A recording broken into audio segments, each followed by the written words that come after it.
Hello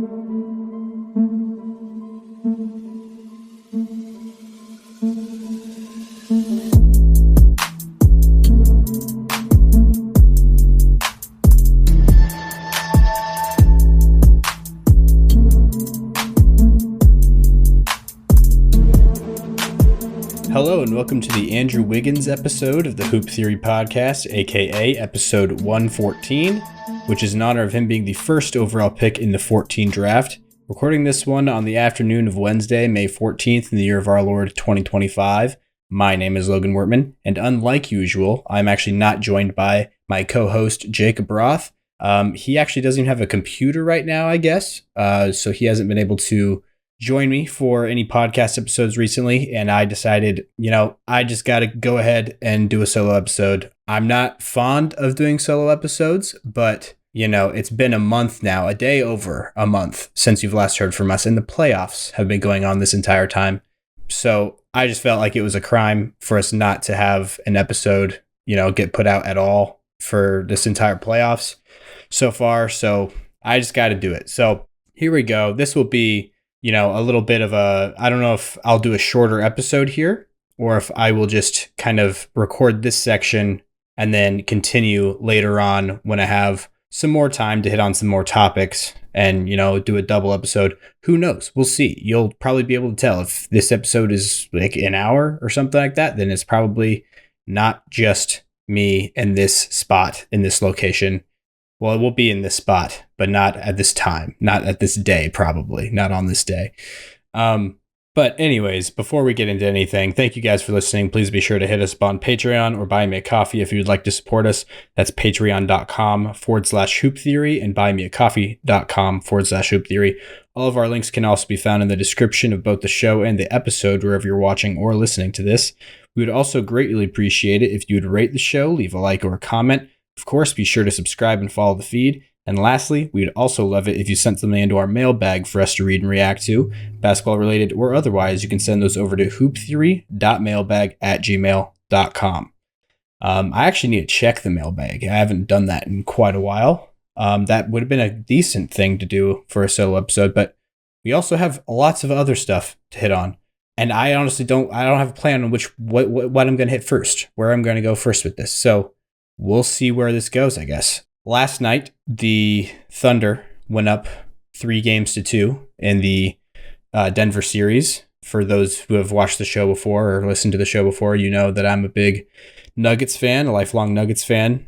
And I feel not indifferent, but it's not even close to the way I've felt the past couple years watching the Nuggets in the postseason. Like last year, us losing to the Wolves at home in a Game 7, losing a 20-point lead at halftime. That really hurt like a lot. I took that pretty hard, that loss.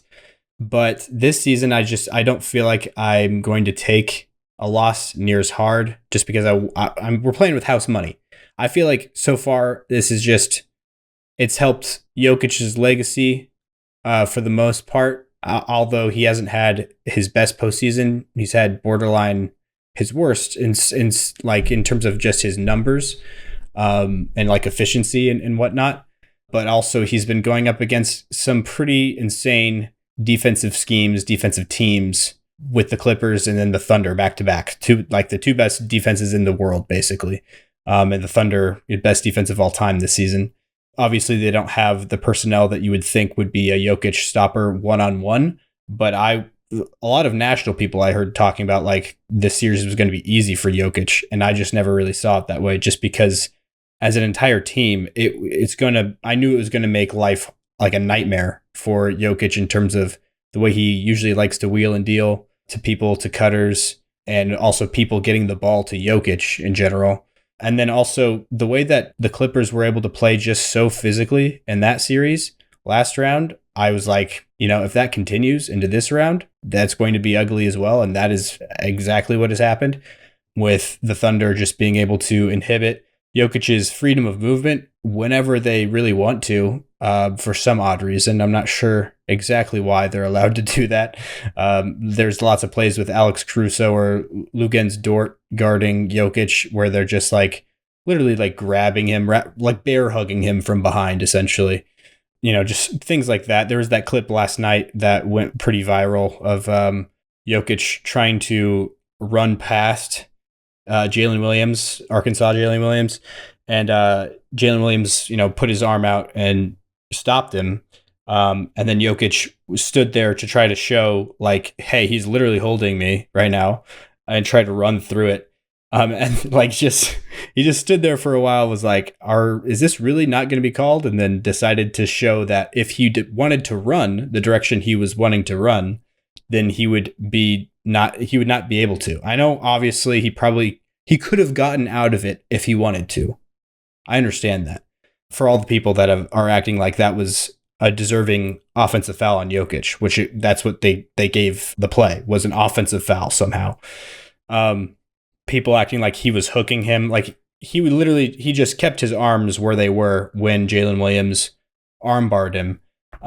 People act like also that he jumped into him. The clip that's circulating is, I think, kind of misleading. Also, the way it starts, it just shows Jokic coming, from off the screen, essentially.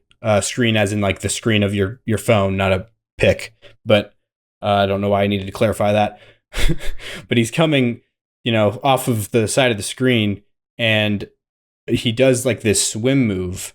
But like people, it just kind of looks like, if you don't have the context or you didn't watch like the full play, it kind of looks like he's running right into him intentionally. Like there's not a reason for him to be at that spot on the floor. When you have the camera zoomed out and you see the whole play, it's like he's running to the spot on the floor where he's trying to either set a screen for the guard, or run a dribble handoff, where he usually likes to get the ball on the wing. The Thunder know that's where he's trying to go. And just like they have been all series, really, they try to make all of his movements, even when he doesn't have the ball coming up the court, they try to make everything laborsome for Jokic, just make it hard on him, make him have to expend energy for every movement he makes. And so, with that game plan, that's what every team has been doing to Jokic ever since that Lakers game back in February. I want to say the first game they had between the two after the trade deadline. Every team has been doing that, trying to inhibit his freedom of movement. So yeah, that's what they were doing on that play. That's what Jalen Williams was trying to do to him, trying to get in his way. Jokic, anticipating that, is trying to. You can see on the play that he's trying to do like a swim move maneuver, to get past him, which is completely legal, unless obviously if you throw an elbow or like physically push the person as you're doing that maneuver. But he doesn't do that. He literally, his arms don't touch him. He tries to go up and over. Jalen Williams puts his arm out and catches him. Like he literally moves he meets his body intentionally. I don't understand the people watching that clip saying like, I understand that it looks weird. I understand that part. But the people who jump as far as to say that Jokic is jumping into Jalen Williams intentionally and flopping and trying to draw this foul. It's like, no, Jokic was trying to play basketball initially.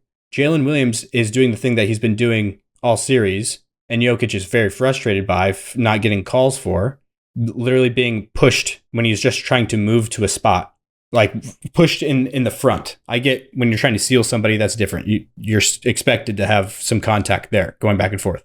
But when you're trying to move frontward, that's in at least according to NBA precedent in the past, the way that games have been called, that's something that the offensive player is allowed to do. And if he is inhibited from doing that, that is a foul.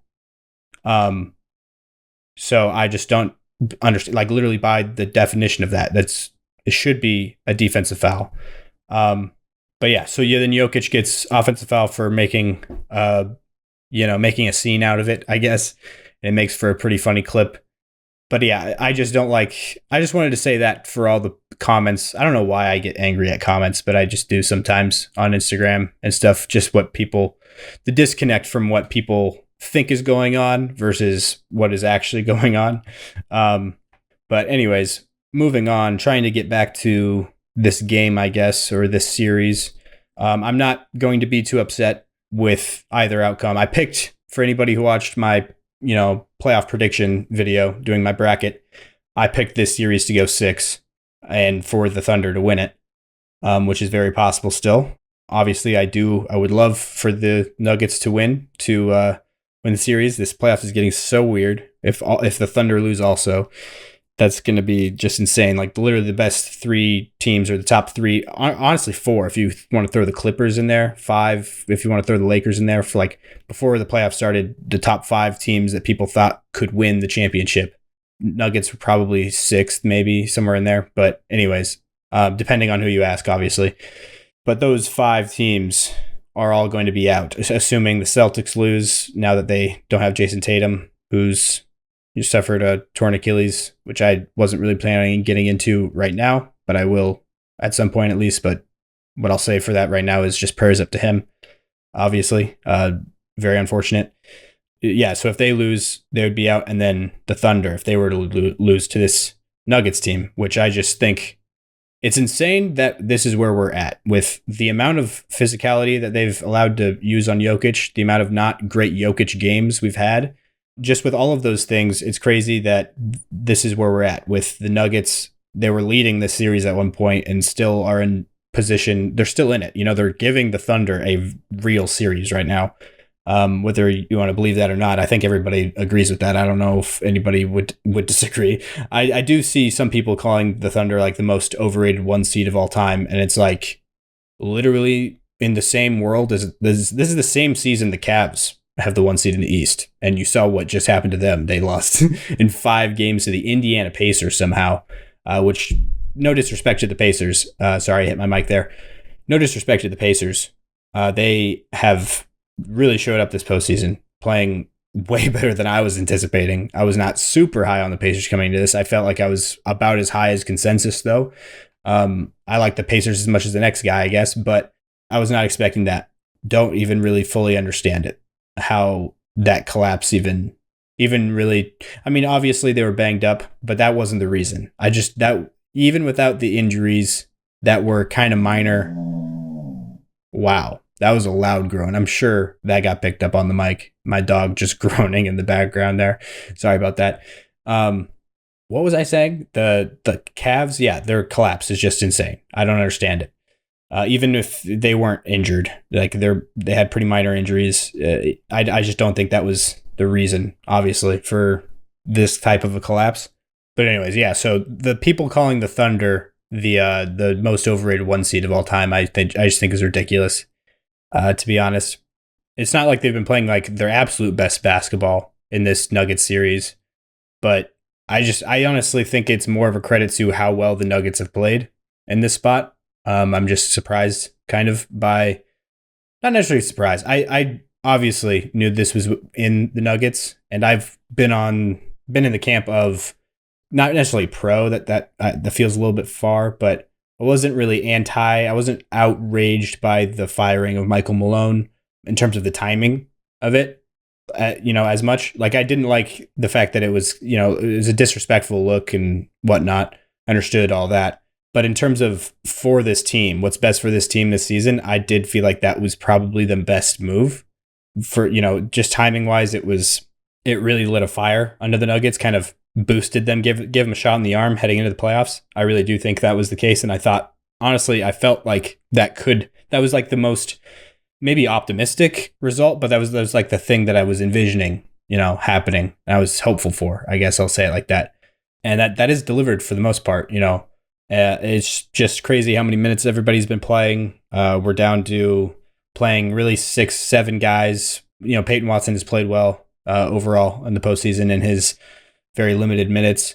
We've seen, Julian Strother get into the rotation a tiny bit in the past couple games. DeAndre Jordan, in that first half break for Jokic, every few games, in the playoffs so far, he's gotten a look.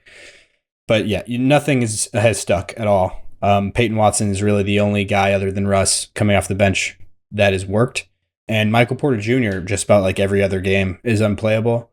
But then every every third game or so, he'll pop off and have a game that, is big. He's a big contributor. So I get why they keep going to him. I get why they keep playing him through this injury, this shoulder injury that he has, which he has so many injuries that we need to go into a deep dive on that sometime also. I don't feel like I've documented that enough here on this podcast. All of his surgeries and then the things that he still currently deals with his drop foot and all his ailments, and then how he's still somehow playing through another active injury at the same time with all of those things. It's just crazy how we've gotten here, how he's still playing NBA basketball. But yeah, so other things to jump into. Lakers. I had some thoughts on the Lakers. I actually wrote them on my notepad over here the other day. Not super eloquently, I think, just to make sure I don't forget a little synopsis of my thoughts on them. So I wrote down just two little notes. I wrote, didn't think that they'd be better this year, meaning, better from the trade. I was confused by my own note for a second. I'm sorry. Again, I don't know why. What is with my dog having to just keep groaning in his sleep? I actually think that might have been my other one that time. Actually, no, it was the same one. It was Luka, named after Luka Doncic, who plays for Lakers. So great segue back to what I was originally talking about. The Lakers, after the Luka trade, my initial take on it was that the Lakers will not be better this season. I flipped on that pretty early. Not pretty early. I flipped on that during the regular season. I'll just say it like that. I flipped on that and thought of them as a contender. Entering the postseason, in my playoff bracket, I had them going to Game 7 against the Thunder in the Eastern or Western Conference Finals. I had them making it all the way to the third round. And yeah, that was not what happened at all. They lost to Minnesota in 5 in the first round. Got completely dominated by Rudy Gobert in that Game 5. 27 points, 24 rebounds, I believe. The best game of Rudy Gobert's career, where they just didn't play a single center the entire game. And not even really like Jared Vanderbilt, even like their kind of small ball guy. I shouldn't say they didn't play a single center. They did put out Maxi Kleber. They did roll him out, who had not played for the Lakers yet, and he was in the Luka trade. He's been here for months. He hasn't played, I think, a game since January back in Dallas. So that was pretty crazy. That was who he opted to go with. Overall, I've liked JJ as a coach this season. The playoffs were a little suspect. There were some weird things there for sure that confused me, threw me off a little bit. It didn't seem like normal JJ decisions to me. But regardless, the Lakers, though, what I did want to say on them was just that I don't think it should be looked at like it's not as much as of a surprise in hindsight now. I was just very fooled by how good they were able to look in the regular season, even though they had these clear limitations. And I voiced that in my predictions for the playoffs. I was like, I might be very wrong on the Lakers just because they have no depth and no size as well at the big spot. Obviously, they have size everywhere else on their roster. But as far as a center, a big man, a viable big man in the NBA, they didn't really have any. So that's just tough. And I just thought that obviously that could come up to bite them, but the way that they seem to be getting by so easily in the regular season, despite those things, just kind of fooled me a little bit with the way that their defense somehow got better after they traded one of the best defenders in the world in Anthony Davis, just because of the buy-in and I think the scheming of it all, of how to, have a good defense with the personnel that they have. I think it lit a fire under LeBron especially, and also is just a different than convention for NBA teams, having to navigate a defense in a regular season matchup. It's just kind of like you're not your ordinary defense that you see night to night, so that can throw some teams off when you're seeing them in a one game, head-to-head setting. But in a playoff series, this is something a point that I did not think about heading into the playoffs, but makes sense in hindsight, is in a playoff series, something like that is a lot less of an advantage. The element of surprise, because you're playing the same team over and over again. They have like a week because this was not a play-in series, it was a 3-6. So they both had a week to game plan for each other. Minnesota was very prepared for combating their very limited defense personnel-wise. So that just makes sense. I don't know why I didn't put very much thought, I feel like, into my prediction for that series. I don't know if I would have made a different decision if I would have thought more about it. I just kind of wish that I saw those signs that were there to see. But I guess I hate to blame consensus, but I don't know if I heard a single person picking the Wolves other than Wolves fans, to be quite honest, which I heard some people making that point that they're surprised that there's just nobody who has picked the Wolves. That surprised me as well. But yeah, we all just felt good about the Lakers. I didn't even bring up one of my main points of why I thought the Lakers would beat the Wolves was like just Luka versus Gobert. And in my head is like Luka's going to feast. That's one of his favorite matchups. Luka's just kind of a step slow, it seems like, obviously coming back from injury this season, being out for, a good chunk there. Not, being in his best conditioning. Just makes sense that he doesn't have as much of an advantage there, one-on-one. And then also Gobert played a great series on top of that. And also this is not the, Rudy Gobert in the past where he doesn't have any defense around him, any perimeter defenders around him to, fill up the gaps. This Timberwolves team definitely has that in spades. And Julius Randle, especially stepping up and being that this series was a huge factor that I had no idea was coming. Julius Randle stepping up in the postseason for the first time in his career was not on my radar really, but that ended up happening. So he made me eat my words, for sure about how much I did not like that trade for them in the offseason, heading into the season with New York, that cat trade. I think it has worked out mostly for both teams, to be quite honest. I mean, it's stylistically still not the best fit with Randall's floor spacing versus Cat's, obviously. But I think Randall has found in what ways he can maximize what advantages this fit does provide, if that makes sense. And I think that he's done a great job of doing that. And yeah, so this Lakers thing, the Luka deal, obviously not a mistake. I don't know if I've made it sound like I think that at all. I don't think I have. But just to be clear on that, obviously still do that move 10 times out of 10, 100 times out of 100. Obviously, it was just a move for not this year. And I said that back when the deal happened. I guess we all just got caught up in how good it looked this season that we raised our expectations. But I had no expectations for them this season after they made that deal. I was like, this year's basically a throwaway. They don't have a real team right now. They just have Luka and LeBron and, some good perimeter players, but they don't have an actual depth chart. They don't have big men to pair with those guys. They need to acquire that. And they did not acquire a playoff rotation level guy to do that. Although, if I was there coaching in Los Angeles in place of JJ Redick, not saying obviously JJ Redick better guy for the job, not throwing my hat into the ring, but I would have played Jackson Hayes like at least a little bit when I guess it's a hard situation. He probably doesn't want to throw him in there when he tells him pregame that he probably won't play him, but you just got to be able to make adjustments like that when you're being eaten alive inside by Rudy Gobert, who one of his biggest weaknesses or one of his biggest drawbacks as a star in this league, I'll say, has been that on the offensive end, he hasn't been able to punish teams in the past for going small against them. This time he did. He absolutely did just that. So there we go with that. I'll touch on the lottery quick, I guess. I probably will talk about it more in depth again.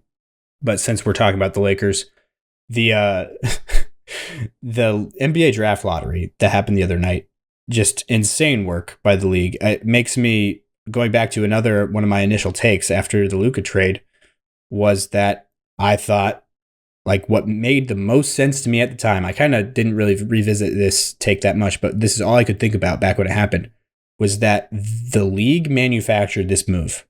After all the stuff from Nico Harrison and stuff, I think I started to believe like, no, that guy just actually believes that and made that move. Both things might be true, to be honest. He was willing to be the fall guy, the league stepping in and ensuring the owner, that would be okay if Nico Harrison made this move, because obviously it helps everybody in the league out because everybody makes more money with having the Lakers be the insano brand that they are, optimizing a perfect star, up-and-coming star like Luka in a bigger market, the biggest market there is, optimizing his brand, both brands. And then, the league just, cutting a deal with Dallas saying, hey, we'll compensate you. We'll give you some money to basically make up for what losing Luka will do, to your tax book or to your checkbook or whatever. Not thinking of phrases right now the best, but they cut a deal doing that, basically saying like we'll pay you off for everybody to make more money with Luka in LA, and then also part of this deal we'll give you some favorable luck in the lottery. I think that they probably should have pulled like a Incredibles thing. If anybody gets that reference, I just thought of it now. But at the end of the Incredibles, the first movie, where Dash, the son of the family, the oldest son, because Jack is also a male, I believe. Anyways, so Dash, his thing the whole movie is that he wants to be a track runner, like he wants to compete in sprints and track, obviously, because his superpower is being super fast. But they don't want to be too obvious because they don't want to be, give away that they're superhumans, that they're superheroes. And so they have Dash agree to, if he's going to compete in track, he just can't get first. He has to always get second at best. So I feel like the league should have pulled a Dash here. Can't remember their last name off the top of my head. That would be better if I could. Bob is the dad's name, is Mr. Incredible's first name. Bob something. Can't remember it off the top of my head. But anyways, Dash, they could have pulled one of those moves. This is really terrible. They could have pulled one of those moves and gotten, the second pick in the draft for the Mavericks, let's say, or maybe the third pick, because they have the 11th best odds. Like any of those outcomes is a pretty good deal. Obviously, it doesn't make up for losing Luka. Still, this probably doesn't. Cooper Flag, I don't think is going to be Luka necessarily. He could, but I doubt that. I feel like he's going to be maybe a rung below that class of player is where I think his more realistic ceiling is. But still, though, it's just too obvious if that is the case. I mean, that's the other thing is it's so obvious that it's like, did this happen? Did they actually rig this? Because how dumb would they have to be to actually do that? It's so obvious. But then at the same time, they can be like, what? It's the lottery. It's, we don't choose it. We don't rig it. And so I don't know. It's like I'm going back and forth as in like a mind game psychologically, how would they make this decision? But it's confusing. It's confusing to me. It feels rigged. It feels like this is not real. And there's a lot of people who have thought the draft lottery has been rigged for years. It might be, honestly. It really might be. Also, but the thing is, they would have had to rig, or maybe not. I'd have to look into this a little bit. But them and the Hawks, I want to say, maybe it was somebody else. Maybe the Bulls. Yeah, I think the Mavs and the Bulls had, because they were tied in lottery odds for, the record, and they had to flip a coin on the draft order, on the, not draft order, but the lottery odds order. So according to that coin toss, Dallas ended up 11th. And then in the lottery, ended up with the number one pick, which was like a 1 or 2% chance, I think. It's just crazy. That's just crazy to me. But it makes sense. It makes sense that the league would do that in order to benefit, everybody involved in terms of like financially, other than Luka, I guess, because he loses out on so much money because of the, bird rights, which is crazy. But anyways, that'll have to do it for this section. I don't know if this is the full episode or not. I doubt it. It's only been, 30 minutes. But maybe. I mean, that works for a little mini episode. Who knows? Again, I still don't know. I'm ending it now, and I still don't know if this is the full episode or not. But so I guess I'll just do the outro, though, basically. So stay happy, stay healthy, and I'll talk to you guys next time.